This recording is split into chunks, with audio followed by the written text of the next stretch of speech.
Hey, this is the Gauntlet Podcast. My name is Jason. My name is Steve. My name is Dan.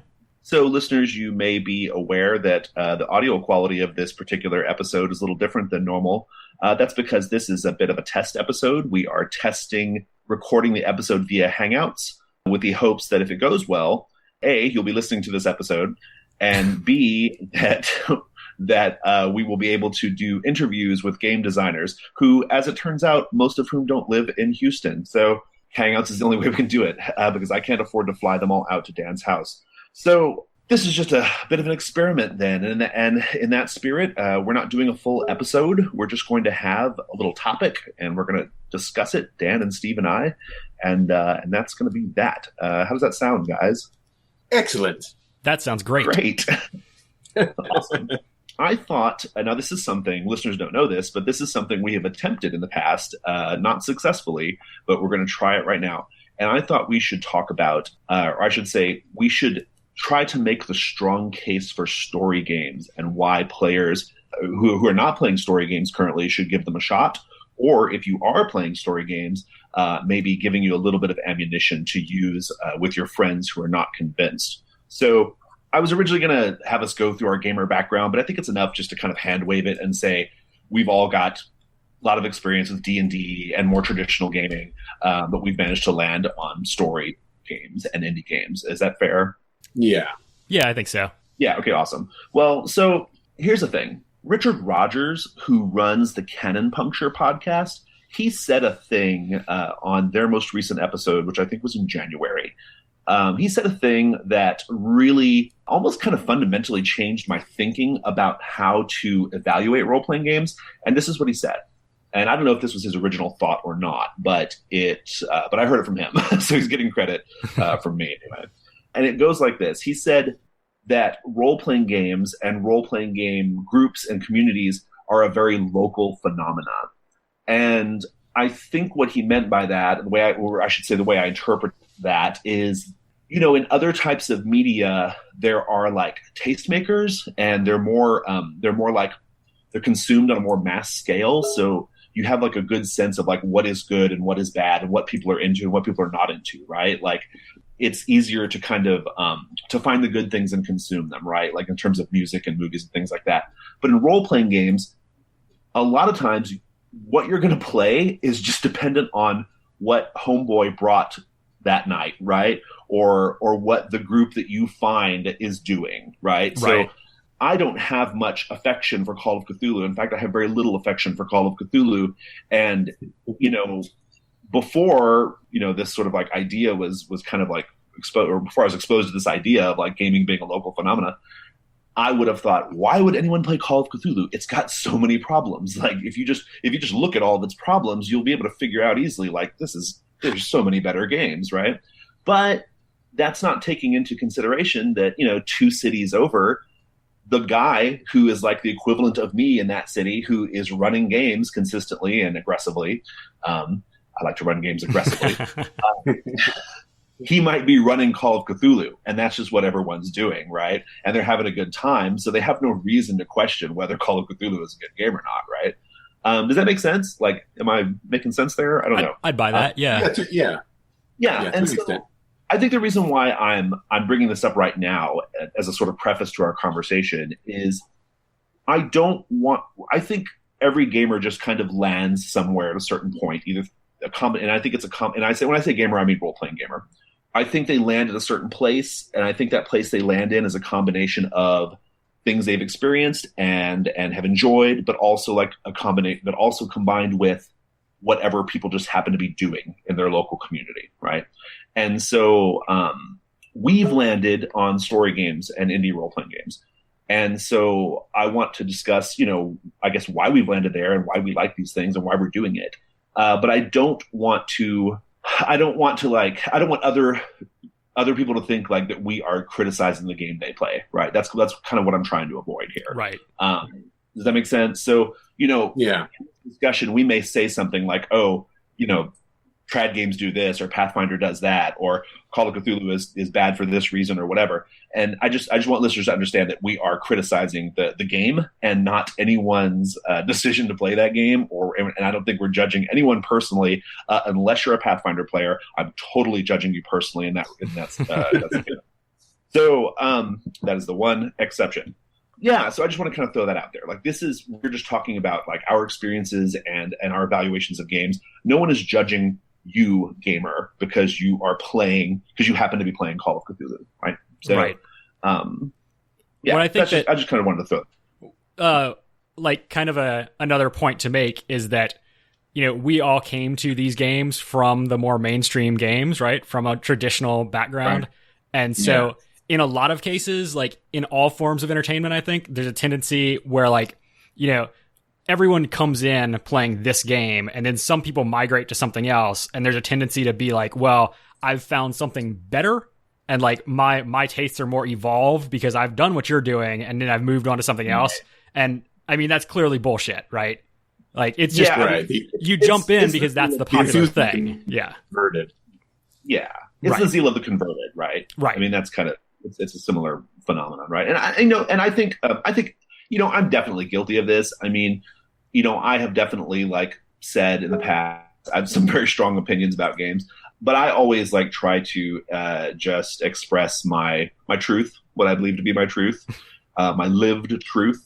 And it is never, ever like, I never, ever mean anything against an individual player, except for the Pathfinder players who are all fucking miserable. Okay, well, I'll kick off then. Or unless one of you guys wants to kick off, by all means, go for it. You can do it. Sure. I always have a kickoff, so all right. So, okay. So here's the thing I love about story games. You know, I could probably make a huge list of like reasons why story games appeal to me, but I've kind of boiled, for me, it really comes, the main one, the big thing is the following, and that is this. I like that a lot of story game designers decide on the story they want to tell first. Like they have like a specific type of story, or in the case, you know, certain games like My Life with Master, for example, they have a very specific story they want to tell, and then they fashion rules and mechanics to help tell that story. Okay, and so by way of comparison, I think you could probably use GURPS or D20 to tell pretty much any kind of story you want, right? Like, you just have to have stats, and you have to have a reason to, you know, you have to have stats and a way of like arbitrating conflicts or whatever. And I think you could do that with GURPS or D20 or any number of more trad systems, but it's going to feel forced, and you're not going to get a lot of the feel of whatever genre or story is trying to be told. Does that make sense? Yeah. So you can have the same like aims with a with a GURPS or D20 or whatever, but you're not going to get the same results. Exactly. And so I think, you know, I have a recent board game background, a German board game background, and you know, that's what I was doing for all of the 2000s, more or less, or the aughts anyway. And I think that gave me an appreciation for how mechanics affect gameplay. And story games is just kind of a role-playing game version of that. Like let's have really brilliant mechanics, like tell a story, right? And I think that there's a sort of like intellectual appeal to it. Like, I like to see in the best games, you can see the thought process that the designer went through. You can kind of see, you can definitely, like, you have like a feeling of like, oh, this is really cool. Like, this mechanic is really telegraphing what this story is supposed to be like, what this genre is supposed to feel like, right? Maybe an example would be helpful here. Well, I know Dan doesn't like this example, but it's such an easy example, which is the whole Dread Jenga Tower thing, right? The idea, I think it's maybe not a great execution, but the idea is, you know, the tension of pulling the tiles, or pulling the tiles, the little stick thing. The bricks, yeah. The blocks. Sorry, my vocabulary was escaping me for a moment. The pulling the blocks, like, is supposed to, like, the tension of that is supposed to like replicate the tension of like a horror movie. Not a terrific execution, but it's a nice, like, sort of sledgehammer example of what I'm talking about here, right? A better example would probably be Ribbon Drive, in which you have like a very unique mechanic, the playlist mechanic. So Ribbon Drive is about a road trip, And the playlist mechanic, in addition to providing like the music of the road trip, you also incorporate the songs and you use the interpretation of the songs as a way of interpreting the action in the story. And so, the sort of tone of the songs to influence the tone of the game. Exactly right, yeah. And so the mechanics are giving are helping like replicate the genre or the story that's being told. They're helping like deliver it essentially in a way that's more meaningful and intellectual, dare I say, and emotional even. And so I think that to me is what the difference is, right? I just don't get the same level of satisfaction taking Dungeons and Dragons and reskinning it for sci-fi or whatever, right? Mm-hmm. Or taking like GURPS, modern or Roll20 modern and like trying to tell a story, that you just I don't know. I can't think of an example right now, but I don't get it. I don't get a lot of satisfaction using a traditional game just to tell whatever kind of story, necessarily, because oftentimes the mechanics are they're just arbitrating conflict. That's all they're doing. They're not adding anything to the experience. So yeah, sorry, right. That's for me. That's the big one. I know what you're saying. I don't want to play GURPS to get the same story I would get out of playing Kagematsu or something like that, right? Right, exactly. A bunch of women trying to use their, trying to romance a Ronin into staying and defending their village. I'm not going to get that game from rolling a d20 across the table and it's like, I rolled to seduce. How about you? Right, yeah, exactly. Yes, that's a terrific example. So yeah, those are my thoughts on that's my big set of that's my big headline reason why story games really do it for me. Dan, what are your thoughts? Let me pivot over to what my big thing is, and this kind of actually thinking about it, I think this comes from my recent role playing experiences, which is I played in a kind of shitty 4E group for a really long time. Yeah. Because the GM lived like 5 minutes from my house. And so Houston's a giant sprawly mess. And so when you find a game that's 5 minutes away, that's pretty hard to pass up, even if it's kind of terrible. Games are local, right? That's true. Yeah. Yeah, that is absolutely true. So played in a group that wasn't that great. And so most of my love of story games, I think, comes because it recognizes in a sense that you're probably not playing with Margaret Weiss or someone who actually has a good story that they can tell. And so in traditional games, you're very dependent on the GM to make the story good. And so if the GM's not bringing it, or you're just not feeling whatever they're doing, then you really have no recourse, right? You're stuck with that story.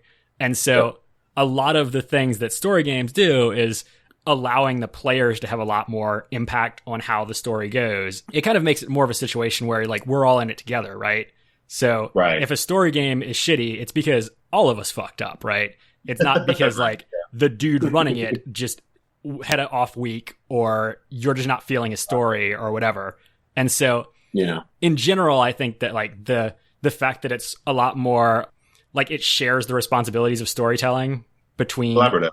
Exactly. Yeah. It's just much more collaborative. And I feel like the results that you get out of that are much better than just the old dictated style of, the GM's going to tell his story and occasionally you're going to swing at something. Right.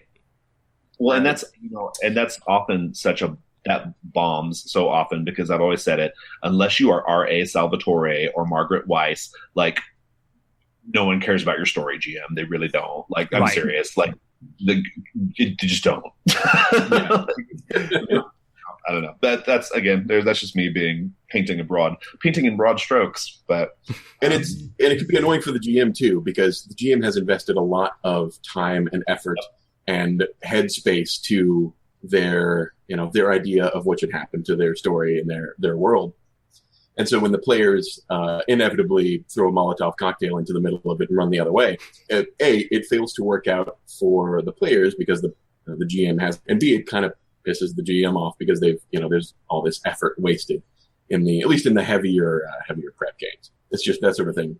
I've seen that go poorly, is all I'm saying. Yeah. Yeah, absolutely. For story games, you're not sitting down 15 hours between sessions or whatever. No, I agree. So Dan and I have given our big reasons. What's your big reasons, Steve? Mine is anecdotal, but here's my come to Jesus moment, right? Okay. So I played a few story-ish games before. What I'm about to mention, I'd played Wushu and Fate and Baron Munchausen and probably a couple others I'm forgetting. But the first time I played Fiasco, I just tripped and fell over ass backwards into a better story than I'd ever seen in any gaming session prior to that. And it seems to happen by accident. I know it didn't, but it was just, there was no effort. It was just a good game and playing with good people. And when I say good game, I mean a game that does things that I look for in a game a lot more than traditional games do. And an experience like that can, that's what I always wanted and never knew I wanted from traditional games, right? And I know there are people out there like I was who desperately want that and cannot find it in their fucking D&D game or whatever. I love the classic example here of people saying, we had the best session of D&D ever. Right. We didn't even touch the dice. Didn't even touch the dice. Now, I can't remember where I heard this, or there's some podcast. I listen to so many podcasts, but I remember a distinct conversation about where it was. The whole episode was about this idea, people saying this, and the answer, of course, is you probably want to be playing a different game, and I think that goes to what you're saying. Like, you didn't realize you were looking for this other thing, right? And that's why podcasters are here. We're here to help you. That's or something. I don't know. Well, that's good. Okay, well, where should we go now? I mean, we've each. I think we probably all have multiple things we could say about this. Another big one that as just sort of a utilitarian thing, honestly, you can kind of run story games and prep story games kind of like you do board games, right? Meaning you can get them to the table pretty quickly because the rule sets tend to be pretty short. Mm-hmm. And they're often, more often than not, nowadays, they're just one shots. I think there's probably still an equal distribution of games that are intended to be multiple sessions versus games that are intended to be one shots. But even the ones that are intended to be multiple sessions usually play pretty well as one shot. And so I think that ease of getting them to the table, I think just fits nicely into busy adult schedules. There is no way I could organize and put on a weekly Pathfinder thing. I just couldn't. I mean, now if I chose to, it'd be the fucking bomb. I'd run the shit out of it. But I don't have time. I don't have time. To make it as awesome as I would want to make it, I would not be able to get away with just spending the 30 minutes or an hour I spend on Monster of the Week or Dungeon World, right? I would have to devote a lot more time, and so it's just not doable. Whereas a lot of story games, I can great example. On Sunday we played Invisible Empire and Kobold Quest, which is a hack of Goblin Quest. And Kobold Quest we didn't even prep for. We just kind of followed along with the rules as we went. And Invisible Empire took me, I don't know, maybe 15 minutes to get through the rules and figure out what I needed to do. So that and we told great stories. We had an awesome time. It was just, and I think that is another strength of story games. They're the low prep. And I should point out, you don't really sacrifice anything for that low prep, right? I think a lot of more traditional gamers think that a rules light system or a game that does not have lots of crunchy bits or lots of tables or different or options is sacrificing something, and they're really not, right? Because you're gaining a lot. You're gaining the freedom to not be bound to managing, the rules and the handling. You're gaining, being free of the handling time of a more complicated game, and you can kind of use that the savings, so to speak, to invest it in your characterizations and your and your just your imagination and your creativity. So I think that the fact that you can kind of run them like board games is a really, really nice thing. So yeah. By the way, I love the idea of story game savings. Yes, I was trying not to flog the hell out of that analogy, but yeah. No, I totally what I'm saying. When I was playing 4th Ed D&D, there was a lot of time spent in 2-hour combats when I was like, man, I wish some story was happening. Oh well, I'll roll a d20, stab a dude. Yeah. But now I have story game savings, and I can pay off all that traditional gaming debt. Okay, well, so anyway, yeah, I mean, that's a really, really good, just practical reason. Because, we hear all the time, right? All the time. We hear people say, oh, I really want to I want to play more role-playing games, but I don't have time. I don't have time. And you know what? Like, you probably don't have time to put together a Shadowrun thing, but you probably do have time to invite 3 or 4 friends over to play the Final Girl or Fiasco, right? You've got time for that. There's just a great practical thing in story games that is really worth, I don't know, for busy grown-ass people. It's a nice thing. So that's not a super interesting reason. That's just that could just be a real because I organize a lot of games, and I think maybe so. Like that's a personal thing for me. Like I like that they're so easy to get to the table, but in a lot of ways they're even easier than board games. Like because here, I don't know if you guys have ever observed this, but I run into people sometimes who have a real hard time playing board games because they get really hung up on like competition. Like the idea of winning and losing is like really hard for them to cope with. And so they don't want to play the board game because they don't want to like be in the position of making people like be losers, or they don't themselves want to be a loser. And I run into that a lot because I used to run board games a lot more. And there's something about like, you could have that same group of friends over, I think, and do the Final Girl or do like Fiasco or, something just kind of like gonzo and crazy. And you're not going to get those same tensions, right? You're not going to get this because at that point they can kind of like give as much as they want, like you can play Fiasco or the Final Girl or maybe not Fiasco so much, but for the Final Girl, you can kind of like hang back a little bit. You don't have to be like all super invested. You can just kind of spectate, and so I think that's another great reason why, like I think even easier than board games in that particular way. So. Right. Well, and it's easier to be good at role-playing games in a lot of cases than it is at board games, right? Like, I'm not going to come to somebody's house and beat them at Puerto Rico if they play Puerto Rico every week, But I could probably hang with them playing Fiasco. Right. And have way more fun than I would getting my ass handed to me in Puerto Rico. So, yeah, for sure. Well, so I don't know. That was another reason. What other reasons do we? What are our other? What's our ammunition in that we use to shoot people with in trying to convince them about story games? How about we're all sick of elves, and so we can tell stories that don't involve elves. Don't speak for Jason now. You guys can Two-thirds of us are really sick of elves. Conversation. I'll just hang back for a minute. It's okay.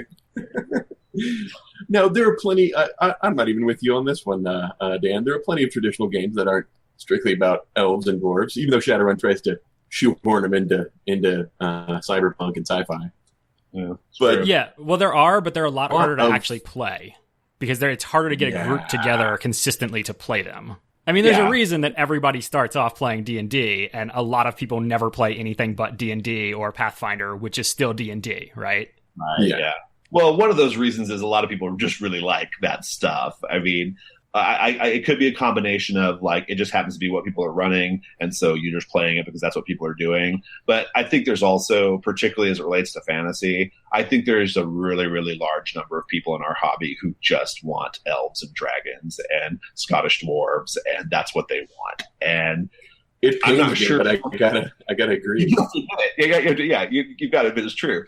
I don't know that story games will ever satisfy that. I mean, Dungeon World is probably the closest thing we've got, but there's really nothing, right? I mean, so I still maintain that there is a silent, oppressed minority out there who is just gritting their teeth and like being like, "Ho ha ha! Your Scottish elf is so hilarious! Boy, I can't wait to do this again next week and the week after that and every week until I die."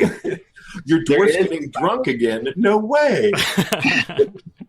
There is a silent, oppressed minority. It's called you and Steve. All right, so except you're not silent, I suppose. No, but I was for years. Yeah, I've just found my voice now, so I'm just sending out an SOS for my people. I'm like answering their call. I will be your beacon to lead you out of the darkness of the shitty drow underdark. The drow are awesome. I love the drow. How can you hate the wood elves, like the normal high elves and wood elves, but not like the drow? You mean more elves? Right. No, you not like more elves? They're elves, and they're incredibly paranoid and evil and filled with hate. Oh, a whole society that's evil. That's yeah. Not Drizzt. It's not completely monolithic. All right. So, okay, cool. Well, is there anything else we want to talk about as far as like what our making the case for story games? Your reason is not a good one, Dan. The elves thing. Well, I mean, I was probably putting a little bit more of a fine point than it necessarily needed on it, but just in general, the variety of stories that you can tell, and it ties back into what you said earlier about like games being tailored specifically to tell these like very niche stories, right? And so that's a thing that you get, like the variety of stories that are told in story games, I would wager are a lot broader than the variety of stories you would get in most of your traditional games, where every fantasy game I've ever played in, at some point, there was a world-threatening apocalypse that I had to prevent. Hey, can I guess, were you supposed to prevent it by stabbing something? I believe so, yeah. All right. Maybe doing a magical ritual? I think normally collecting some magic items that were needed to stab the thing, and then stabbing it. Excellent. But okay, I think you touch on something I've found to be true of a lot of traditional games, namely that maybe they're not all focused on combat, but pretty much all of them assume at some point you're going to shoot and or stab somebody. And it's really not I don't know. That sort of thing doesn't occupy the same amount of headspace in story games, right? In Fiasco, if you're playing Fiasco and you shoot somebody, you say, and then I shoot a guy, and you're done. There's not 73 pages of rules that you have to flip through or be conversant with in order to deal with that sort of thing, because it's super important. And of course, it's at least one of the focal points of your traditional game. Right, and yeah. It, again, contributes to variety among story games, which I think is huge. Combat and action it definitely doesn't have like an outsized importance in story games like it does in more traditional games. It can still very much be an element of some of the best story games involve tons of shooting and killing, in my opinion. I mean, but all that shooting and killing is in service of some more interesting narrative, right? Yeah. Whereas, a traditional game, it's not just the themes of the games are exclusively or near exclusively focused on like combat and adventure, but also the mechanics too. Like the mechanics, Dan said this 100 times. The mechanics, and it's a good point. Like you can just flip through a book and get a really quick sense of like what the game's emphasis is by just kind of glancing at what mechanics are available. So when you flip open, when you flip the fantasy book, you're going to see spells, you're going to see like combat tables, you're going to see tables of weapons and things like that. And you instantly know that's what this game is concerned with. Right. But in story games, that's not as easy. I mean, you're not going to be able to just like, the stories are not being pigeonholed in that way. And yeah, the variety is a big part of it. I would even say that on just as a little tangent to this idea of variety, Dan, I like also that, I don't know if it's a chicken or egg thing. I don't know what came first, but I do like that the story game community tends to be more diverse than the traditional Grognard-esque community. I think that's an aspect. I don't know if that's because people see the variety of stories being told and think, that appeals to me, so I want to be a part of this hobby, or if they just find a space where where no one's playing and they want to tell their story, right? And so they throw their game out there. I'm not sure like what causes that. I'm sure it's a mix of the two, but I like that Liam Burke can put out a game about colonialism that references his Filipino heritage, right? Like I think that's terrific. Like I like that there is space in story games for not just the variety of like genres, but also like I guess a variety of lived experiences, I think, can come out a little bit more. You look at games like Dream of Sleep, right, things like that. So, but no, does that make sense? Like, in the story game space, you have there are a lot more visible trans people, like, you know, more visible genderqueer people, more visible gay people, more visible ethnic minorities somewhat. I think that's still a gap. Definitely a lot more women designers, right? So, and I think that's just I think that's great, and I like that about it. Like, I don't think they listen to the podcast, so I'm not worried about saying this, but we had someone show up to a game last week who had never really been to the games before, and you could tell that they came from a more trad background because they were saying things at the table that like were a little offensive, like not, you know, and I think we were all just kind of like, wow, you're really from a different gaming culture than us, you know, like you're saying things that frankly we're being a little uncomfortable by, but you're a nice guy, so we're going to just give you time to adapt. But you know though, like, but it was like, you know, so, and it was a really quite stark reminder. It's not just about the games. I think it's also the community of people that are part of it that just enrich it, make it great. So no, anyway, that was my diversity tangent. So like all issues of diversity, they should be handled on tangents. So let's see. Anything else we want to discuss? Yeah, of course. I just want to point out that I don't think story games will end up being for everyone that tries them. I think pretty much everyone should try a few of them at the very least. Right. Play different games. Play more, better, different, experimental games. It's a wonderful thing to do. It expands your horizons. It broadens your view of what games are capable of and what the fun and the enjoyment you can get out of games. But like I've played, you know, Fiasco with people who you should not be playing Fiasco. And I don't mean that in a denigrating way. I just mean it's not their thing. They even walked away from it saying, okay, you know, I had fun. Sort of like I do when I play Call of Cthulhu. I had fun, but it's not like, okay, like recently we were talking about on the Google Plus, and I think it came up in the last podcast, is fun enough. And I was saying, no, it's not. And I sort of provided a list of the things that I might look for in a game session that I don't necessarily find from traditional game list. Somebody else's list might include things that story games aren't great with, like tactical combat, or a sense of matching wits with the GM and coming out ahead, or the various things that story games don't typically tackle that great. And for those people, someone argue in character customization, right? I mean, that's a thing. Yes, we just had that discussion. Right. I want a potential for 2 years of gaming, and my character will advance through that. No, not for you over here. Yeah. And those people they should be playing traditional games. The people who are like, my D&D session was awesome. Everybody had fun. It's for them. But there are a lot of people trapped in groups with those people, held hostage by traditional games. I don't want to say yes here, but I will. And those people need to play some fucking Fiasco, and they need to play something. Can we talk about the running theme of oppression in this podcast, like oppression and feeling like a hostage, like that's a theme I've noticed that in our cast here, people being trapped or people being silently bitter and embittered about elves. So anyway, let my people go.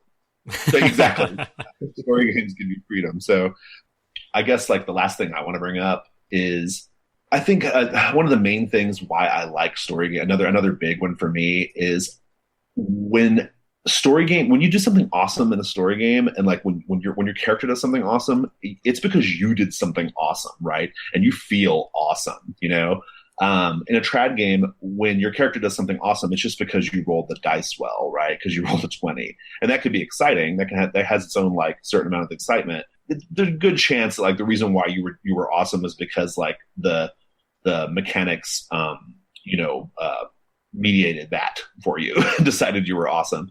Whereas like I think in a story game, you have to kind of like bring it a little bit. Like if you do something awesome, like if you tell like a really great joke, if you have like a really thing that makes everybody laugh, or if you characterize if you bring a certain characterization to the table, like, in your manner of speech or your body language, or, if you do like a really cool callback to something that happened earlier in the session, like all that stuff, I think there's more room in story games to have those moments, right? And when you nail it, like you feel really, really smart. Like Dan, you said the reason why you like Warrior Poet is because it makes you feel smart, right? Right.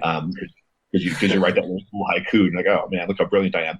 Like, I like story games for that reason. I like to feel awesome. And so story games give me the chance to like really, really like in a safe space, right? They give me a chance to like kind of like come out of my shell and do a little bit of improv, do a little bit of acting, do a little bit of comedy, and be that, embody that character. And I don't think I ever felt that much in trad games. As a GM, you get more chances to do that, I think. As a GM, you have more opportunity to behave that way. But in story games, like everyone does at the table. And I think that's pretty cool. I would say that as a guy who actually, I played a lot of 4E, and there's plenty of chances to feel awesome when you're really like nailing something, like you did something mechanically cool, like you saw a way to put together all of your options and do something really tactically cool. And that's awesome. And that makes you feel good too. But like for me, that's a feeling that I could get through playing a computer game or something like that. Like there's other ways that I could feel awesome by like mastering mechanics of a game. Right. But the way that story games make you feel awesome, like you said, is something that